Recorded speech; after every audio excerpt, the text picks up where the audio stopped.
آپ بچ گئے.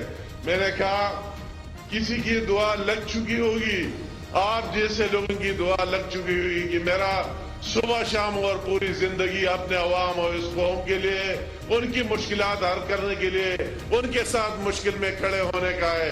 تو یہ ہمارے زندگی کا مقصد ہے. انشاءاللہ تعالی آگے لے کے جائیں گے. ابھی میں ان نالائقوں پر آتا ہوں, ان کو شرم آنی چاہیے. میں نے دیکھ لیا کہ ہم جا کے پارلیمنٹ کے سامنے دھرنا دیں گے. اے بے شرمو, آپ تو پارلیمنٹ کو مانتے ہی نہیں, کس کی بات کرتے. اور دوسری سائڈ پر کہتے کہ ہم حکومت یہ کرتا ہے اور وہ کرتا ہے. تو جب آپ حکومت مانتے نہیں, پھر مرکزی حکومت کی کیا بات کرتے ہیں. آپ کو شرم آنی چاہیے. شرم تو آپ کا ہے نہیں آیا, جبکہ آپ کا لیڈر اتنا چور اور ڈاکو ہے, اتنا بے شرم اور بے حیا ہے کہ اس نے ہر ایک فیلڈ میں بے شرمی کے اور یو ٹرن کے ریکارڈ قائم کیے. تو اس کے فالوورز کا کیا. مگر میں ان کے فالوورز کو کہتا ہوں, میں ان کو کہتا ہوں جو اس کی زندہ باد کے نعرے لگا رہے تھے کہ کیا آپ اس طرح جھوٹے شخص کے ساتھ کیوں کھڑے ہو. اس طرح جھوٹا شخص کہ اس کی ساری زندگی جھوٹ سے بھری ہوئی ہے, اس کی ساری زندگی دوسروں پر الزامات سے بھری ہوئی ہے.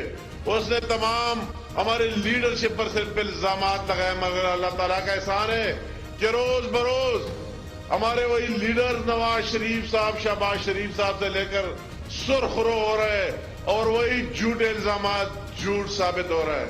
مگر آپ پر تو اس طرح ثابت ہے جس طرح ہم کہتے 2x2 2x4, 2 ضرب 2 4 ہو گیا. اس طرح ہم کہتے ہیں کہ آپ نے کون سی چوری نہیں کی.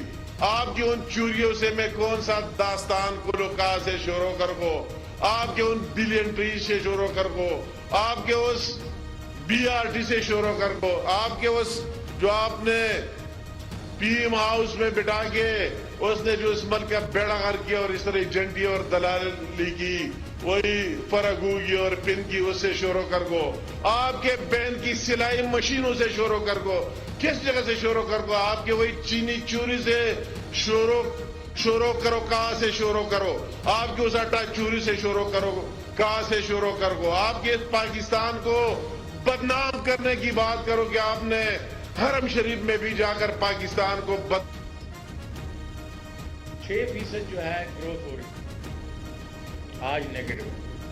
میں آپ کو یقین سے کہہ سکتا ہوں یہ بے شک 2% کا ہے, 2.5% کا ہے, یہ 1.5% کا ہے. یہ لارج اسکیل مینوفیکچرنگ جو 7.5 پونے 8% نیگیٹو ہو گئی ہے, تو یہ سمجھیں کہ یہ نیگیٹو گروتھ کی طرف ہم جا رہے ہیں. ریمیٹنسز تقریباً اب نومبر میں 14% نیگیٹو ہیں. اسی طریقے سے ایکسپورٹس نیگیٹو ہیں. ایگریکلچر تو نیگیٹو تھی فلڈس کی وجہ سے, اور اس کے بعد سروسز بھی افیکٹ ہوئی ہیں بیکاز آبویسلی آپ کا بینکنگ بھی افیکٹ ہوئی ہے, باقی چیزیں بھی. انفلیشن جو ہے 50 سال میں اتنی انفلیشن نہیں تھی جتنی اب ہے. آپ کو دیے اپنا مزمل نے نمبر, بٹ ہمارے وقت میں مارچ کے بیچ میں 12% جو انفلیشن تھی, 12.2% CPI, اور اب جو ہے وہ یہ 27% کو ٹچ کر کے 25.5% گئے. SBI 14 تھی اور اب اس کے 45 پہ گئی, اب 30 پہ 31. Highest inflation rate.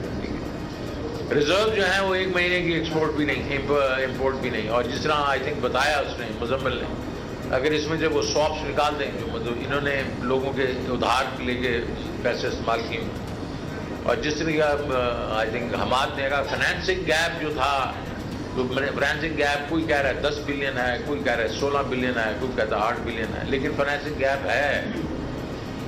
LCA نہیں کھل رہی, ایئر لائنس کو پیسے نہیں مل رہے, فریٹ کمپنیز کو پیسے نہیں مل رہے, جو فارن کمپنیز ہیں جو اپنا پروفٹ واپس لے کے جانا چاہ رہی ہیں ان کو پیسے نہیں مل رہے. تو اس سے کیا ہو رہا ہے, اس سے یہ ہو رہا ہے کہ یہ انہوں نے ایک ریٹ اپنا رکھا ہوا انٹر بینک کا 224 223 وغیرہ. زبردستی, جب زبردستی کسی کے ساتھ کرتے ہیں تو ایک ہاتھ کو تو آپ نے مروڑ کے رکھ دیا, تو دوسرا ہاتھ تو اس کا اویلیبل ہے نا. دوسرا ہاتھ جا کے حوالہ مارکیٹ سے پیسے لے رہا ہے, اور حوالہ کی مارکیٹ اس وقت 250 260 پہ چلی گئی, کیونکہ انہوں نے لوگوں نے اپنا گھر تو پورا کرنا ہے نا. اب اس سے کیا ہو رہا ہے, اس سے یہ ریمیٹنسز کم ہو رہی ہیں. جو ورکرز ہیں, یہ ورکرز ریمیٹنسز ہمارے پاس آتی ہیں بھائی, دیکھو یہ پروفیشنلی بھیجتے ہیں ہمیں, یا انٹرپرینور نہیں باہر سے پیسے بھیجتے. تو یہ جو ورکرز ہیں وہ اپنی گھر گرہستی کے لیے پیسے بھیجتے ہیں. جب گھر گرہستی کے لیے جب پیسے بھیجتے ہیں تو اگر اس نے $200 بھیجنا ہے اور ہر ڈالر کے اوپر اس کو اگر فرض کرو 30 روپے جو ہے وہ بچے